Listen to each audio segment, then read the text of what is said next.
Are we just tinkering with AI to do things like rewriting job descriptions while the real future of recruiting is passing us by? Why are we settling for tactical tweaks when strategic transformation beckons? And how do we move from automation anxiety to augmentation advantage? To find out, just keep listening. Support for this podcast comes from Indeed. They're a brand that I'm sure you all know as the hiring and matching platform where employers can connect with over 580 million job seeker profiles.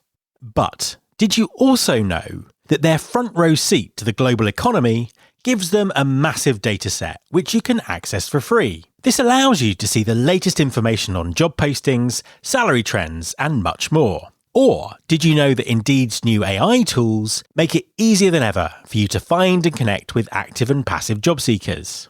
There's much more to Indeed. Visit Indeed.com. There's been more of scientific discovery, more of technical advancement and material progress in your lifetime and mine than in all the ages of history. Hi there, welcome to episode 698 of Recruiting Future with me, Matt Alder. AI adoption is still slow in talent acquisition. Employers are experimenting with AI for tactical tasks, but missing its transformational potential. This gap between tentative experimentation and strategic implementation stems from multiple challenges, including ethical concerns, a lack of training and awareness, overblown vendor claims, and anxiety about what AI means for job security. So, how can talent leaders shift from automation anxiety to augmentation advantage, transforming their teams from tactical processors to talent advisors? My guest this week is Matt Burney, Senior Strategic Advisor at Indeed. Matt has deep expertise in both recruiting technology and workforce trends. He explains how AI can elevate recruiters' roles rather than diminishing or eliminating them. Hi, Matt, and welcome to the podcast. Hey, Matt, good to catch up. Well, it's an absolute pleasure to have you on the show. Could you just introduce yourself and tell everyone what you do? Absolutely. So I'm Matt Burney. I'm a Senior Strategic Advisor at Indeed, which is a very grand job title, which essentially means that I get to be a thought leader. That's literally what my role is. So I spend a lot of time doing research about current trends in the world of recruitment, employment, and to an extent, economics and tech. And I translate that with a very, very helpful content team into content I can share at events. So typically I do any event where we are, I think the phrase is one to many. I own those on behalf of Indeed. So I get to go to lots and lots of events and speak to lots of employers.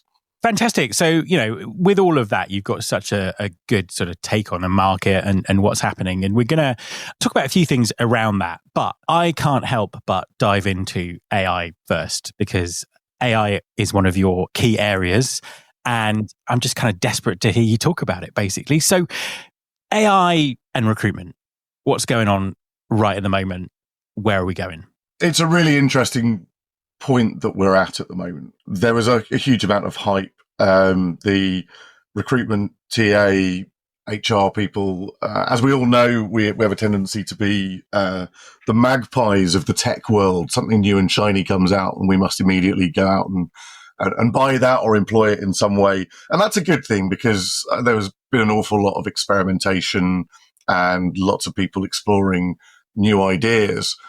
But I think we've, to an extent, stalled. I think there is a kind of problem around analysis paralysis when we're looking at kind of big bits of tech. But I think there's lots of smaller tech that's been implemented along the way that's doing a really good job. My worry around a lot of this is that we are probably fixed in that drudgery cycle at the moment. If you look at the amount of hours it takes to go and do manual tasks in a TA team, there's various stats out there. I saw one came from the CBI a little while ago saying it was about 10 hours a week we were wasting on average on manual tasks. person and HBR have said 14 to 14 and a half hours in TA specifically. And I think we've spent a long time focusing in on that. Can we rewrite job ads? Can we send more effective emails? All that kind of thing, which is good. But we're not seeing as many people moving towards strategy and productivity. If you look at the kind of CIPD report, it was 62% of HR leaders said they were either piloting or adopting AI last year. Great. But of that group, only 18% of that 62% said they'd actually integrated it into core recruiting processes. So I think there's a bit of a disconnect going on still. I think there's adoption of tech like the tech that we've already got integrated into the Indeed platform, because it's relatively an easy lift and you don't have to go and learn something completely new. But I think the wider adoption is kind of slower than I expected initially. Do you kind of have any suspicions as to why that might be the case? I think there's a degree of fear, which I think it was valid to start with, but I think as we move further into this tech being around and broadly available, I think that's probably not a valid fear, because the whole everyone's going to lose their job thing. The headlines of 8 million jobs in the UK are at risk, which I think was a headline that was on various newspapers not that long ago. The at risk thing just simply means that they're at risk of change, not disappearing. But I still think there is a bit of fear that I'm going to lose my job, and therefore I'm not sure I want to wholesale adopt things. I've seen this with a couple of organizations where I've spoken to people who have said, within our team, when we try and implement new technology, there are some people who simply don't want to adopt, and they don't want to make that change, and that makes change even harder. The problem that sits behind that is when organizations make change, and let's face it, Matt, we've been around long enough to see, probably giving our collective ages away here a little, we've seen the adoption of email, the internet, mobile phones, social media, everything else.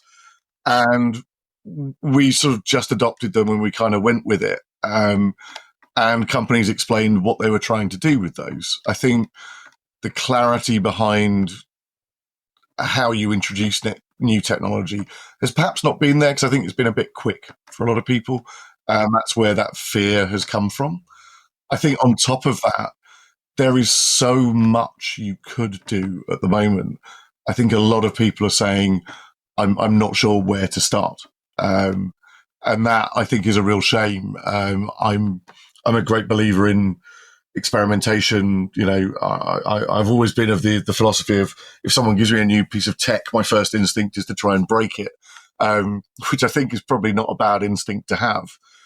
But I think we've kind of got a societal problem in that there's not really as many people who want to try and break technology straight away. There's not as much room for experimentation, perhaps, in some organizations as there was. I think there's a lot of problems in there. And then there's also the genuine and very valid fear of, what if I put the wrong thing into a piece of technology? Am I going to lose my job as a result of doing that? So we need some probably better clarity, and we also need probably better guardrails so that people understand how, when, and why they should be using technology. It saddens me a little bit, because I think embracing tech is a really important thing to do. I'm a believer in Sundar Pichai's philosophy that this is actually as big as the invention of fire or electricity. I genuinely think this is a fundamental shift. But if we don't embrace it in the right way, then we create our own problems, right? I kind of agree. And someone said to me a couple of weeks ago that this is the biggest conversation about technology that we'll have in our lifetimes. I think it's right. I think it's bigger than the internet conversation, but you kind of sort of nailed quite a few of the issues there. And I think the one for me is that it's just the speed at which this goes, and also the amount of disinformation and marketing spin and arguments about marketing and all those kind of things that are around it. So I think it can be quite difficult for people to you really get a sense of what's going on. What would your advice be to people in terms of keeping up to date or being more strategic? What have you seen other TA leaders do or senior HR people do that seems to work, that could help the people listening? I get asked the kind of question of where do I start all the time. And I think the most obvious thing that everybody should be doing is go ask the question of the AI tool that you've got. The AI is actually, well, and let's be clear here, we're not talking about AI, we're talking about generative AI, two very different things. That's a whole different rabbit hole conversation. However, when we're thinking about whether it's ChatGPT, Gemini, whatever it is you want to go and use, they're actually really good at providing advice on how to utilize them really well. And if you have access to one of those things, then start asking the question and actually start saying, if this is my job, where can I find efficiencies by using an artificial intelligence tool? ChatGPT is really good at telling you that kind of thing. And then having that curiosity to go, great, let's try and build a model for things. I'll give you a really good example. I was talking to a company not that long ago who said, we really would love to be at the point where we could do strategic workforce planning. And, that's the age-old thing. Are you doing strategitic workforce planning? I think for the last 25 years that I've been in recruitment, everybody said we'd love to, but we're not. But I sat with the person in TA there and said, look, can we just spend a couple of hours working with GPT and trying to build a model for it? The issue they had was they have a data scientist internally who didn't really understand what the ask was and how to go and build out a kind of model for workforce planning. So essentially what we did is we sat down and worked out all the elements of this. We worked out what that should look like. We put all that into GPT and we got a very large, very complex spreadsheet out the back of that. Sadly, GPT doesn't put formulas into that, but we separately got those out and we created something that broadly worked. The outcome of that was that they could go and have a really grown-up conversation with the data scientist to say, this is what I'm trying to do, or data analyst rather, this is what I'm trying to do, and this is the kind of format that I want it in. And that data analyst looked at it and said, oh, cool, I understand that. I understand where to get that data and I can make this better. And that was from a standing start of somebody that didn't use AI in their day-to-day job. And to clarify, that's not something that I did on my work time at Indeed. That's not my job at Indeed. That was with somebody that I know very well in the TA space who wanted a bit of help. But I think that's a really good example, right? I've used Gen AI to do quite a few things like that. It's so good sometimes. I mean, you obviously have to be very careful that it's not making stuff up, but it feels like cheating. It's like, this should take me a month and it just took me 4 minutes. It's just like magic like that, which kind of segues us nicely onto productivity, which I think you kind of mentioned before. And obviously, one of the concerns that I have about the speed at which HR and TA is not adopting AI is from a kind of a C-suite perspective. Obviously, productivity is, is a big kind of corporate driver and it's associated with AI. And I just feel that it's going to kind of be forced upon people if they don't do anything about it. Talk us through productivity, what's kind of going on there.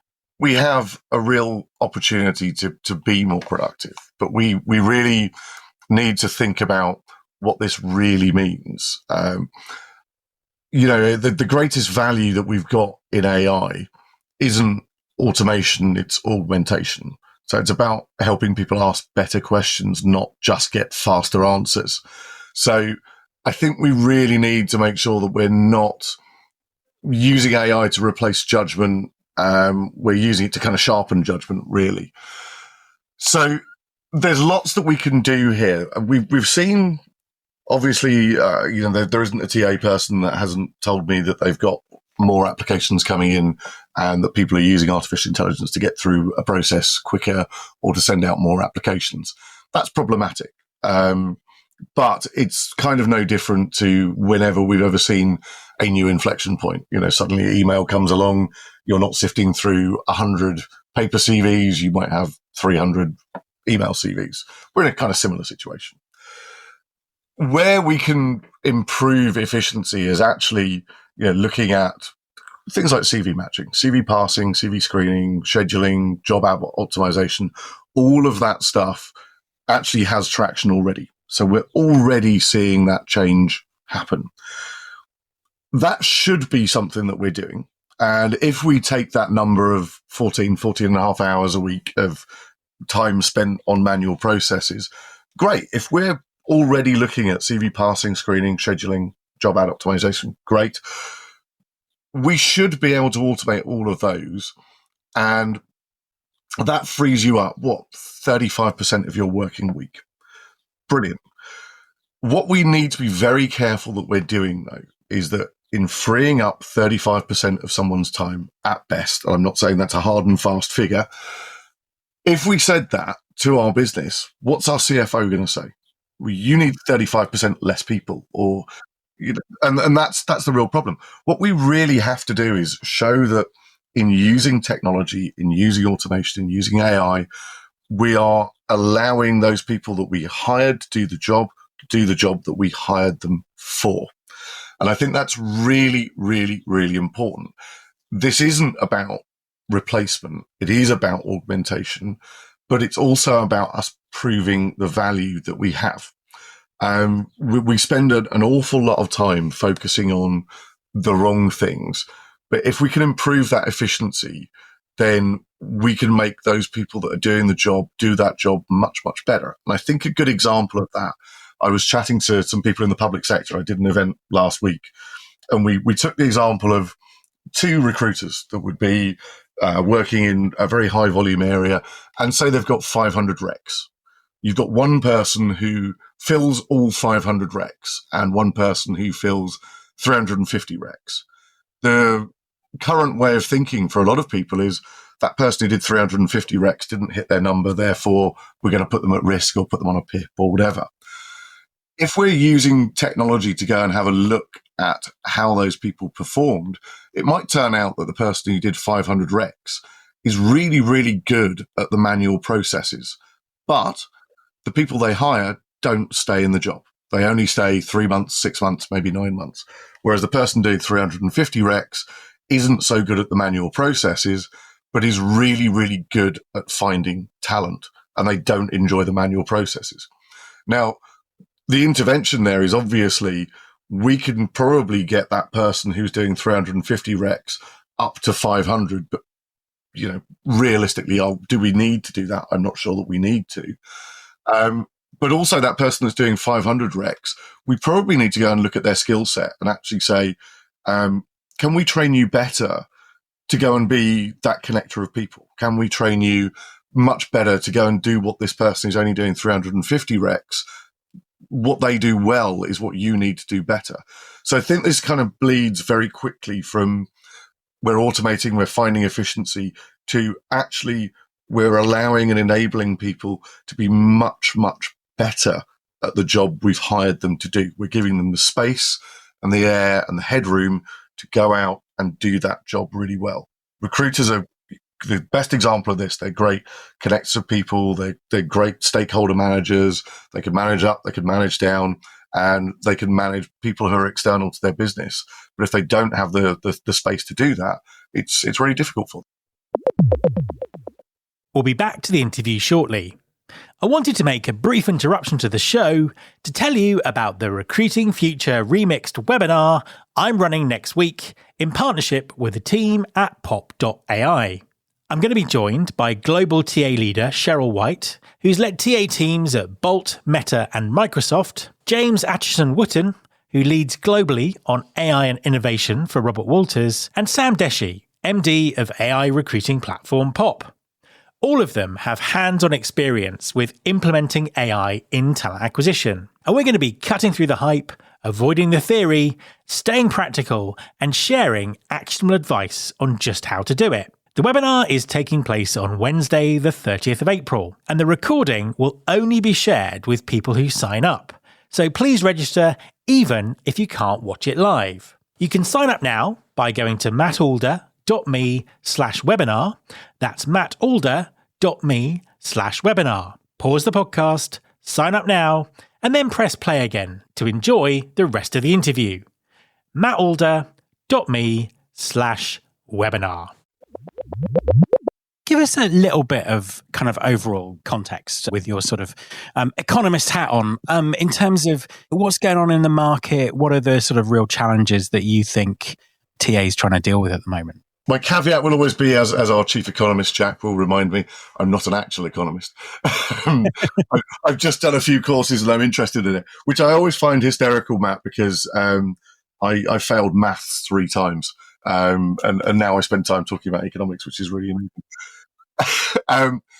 But when we look at what's going on from the kind of economic backdrop point of view, we know we're in a bit of a tough time at the moment. You know, jobs have dropped back down to the pre-pandemic level, or below the pre-pandemic level. GDP per capita is down to lower than pre-pandemic levels. And that's, the ONS were saying that only very recently. We've got a kind of stagnation in productivity growth. It's stagnated arguably for a decade. And there's some challenges right the way across the line here. Unemployment's about 3.9%. Economic inactivity is pretty high. And all of that is the kind of backdrop that you've got to work in as a recruiter. So I think truly understanding the workforce is a big part of your job if you are probably at leadership level in talent. Being able to clearly communicate to the C-suite about why you need investment in new technology, why you're having to deal with more applications than perhaps you've done before, where technology is an intervention here, and what you can do to find those people that you really need much more quickly and effectively, and B, kind of combat that challenge of, recruiter dissatisfaction. So I think there's a lot here. We've got a challenging labour market, I think. And I think one of the big problems that we don't talk about enough is underemployment.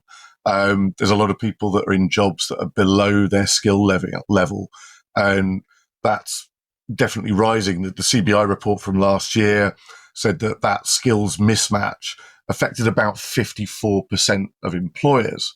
If you look on top of that, there was a lot of data came out of government last year, and forgive me, I can't remember the exact source. I think it was from the ONS. That had said 72% of firms had said that there was a mismatch of skills as well. That cost something in the order of the last figure that I saw that was published was 275 million. I've chatted to a few people in government and external think tanks who actually believe that's something much closer to around about $1 billion in productivity cost. That's hugely challenging. And this comes back to that whole kind of life cycle of employment, technology, work, and the economy. All those 4 things feed into each other and are supported by each other. But if you have declining GDP, particularly declining GDP per capita, the result is always historically, let's put it that way, has always been that you underinvest in technology, and countries that underinvest in technology grow at a much, much slower rate. If you're trying to employ lots and lots of low-skilled workers, it's really tough for your economy to grow. We're in that situation at the moment, and we need to make sure that those 8 million people that are exposed to risk as a result of new technology, that we are upskilling those people, that we are providing them opportunity, that we are, even at the level of schools, we are making sure that people are prepared for the world of work, but also all those people that are in work right now that we're asking more or different from, we actually train those people in the right way, we bring them along the journey. Because if we don't, we have an enormous amount of risk that goes on here. That skills decline is a real problem. We're busier than ever, but we're arguably contributing less to the economy. That's a failure of systems, not people. And I think out of all of this and all the disruption and all the craziness that's going on, that's the one thing that kind of really worries me the most in terms of skills are also going to keep changing because of AI and other things like that. And no one seems to be doing anything about it. I always kind of think that when we talk about the workforce in 10 years' time, everyone who's in the workforce in 10 years' time is either in the workforce or they're in the education system. And I have a 9-year-old in the education system. Some of the way that the education system works, I kind of recognize from when I was 9, and it kind of wasn't really relevant then.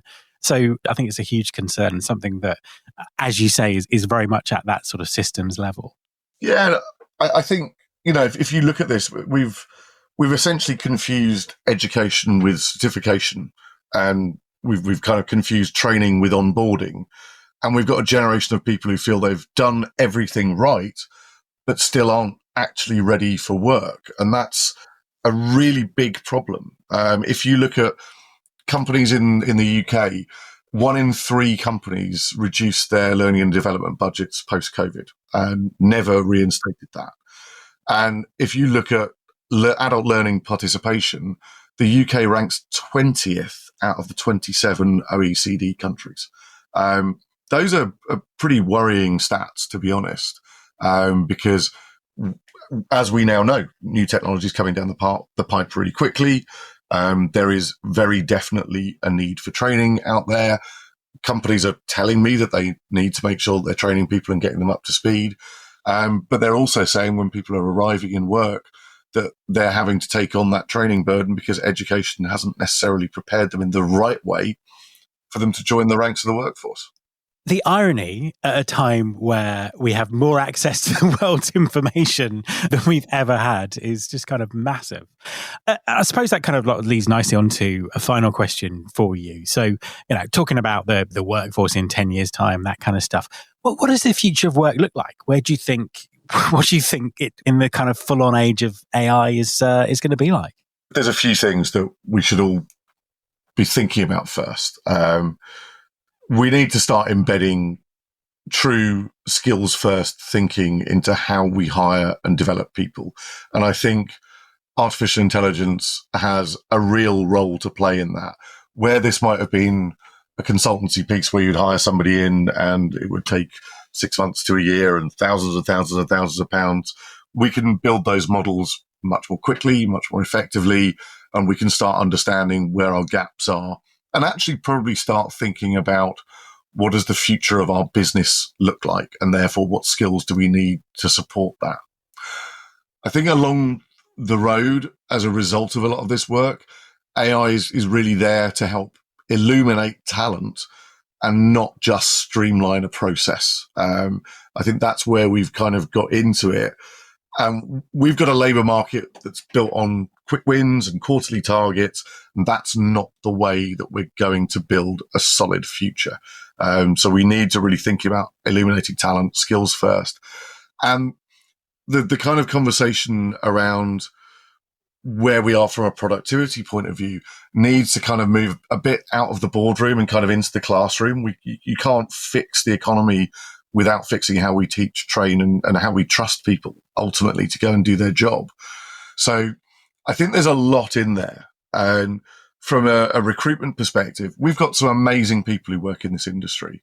And the last thing that I want to see or hear from those people is that they've either been scared off using a piece of technology or they've not been brought along in the conversation internally, because people in recruitment and talent resourcing have all been drivers of technology change in businesses for years and years and years. You and I have been around long enough to remember the early days of new tech going into companies. We're very good at driving that. But AI won't save recruitment particularly. It will probably expose a lot of what was broken, and it will probably give us a new avenue to go down. But it's not going to happen if we don't have the right kind of attitudes and the right kind of investment in people. So I think there's a lot there. And I don't think I've solved the future of recruitment by any stretch there, Matt. But I think those are the things that I would suggest we need to address. Matt, thank you very much for talking to me. No worries. Really nice to speak to you. My thanks to Matt. You can follow this podcast on Apple Podcasts, on Spotify, or wherever you get your podcasts. You can search all the past episodes at recruitingfuture.com On that site, you can also subscribe to our weekly newsletter, Recruiting Future Feast, and get the inside track on everything that's coming up on the show. Thanks very much for listening. I'll be back next time, and I hope you'll join me.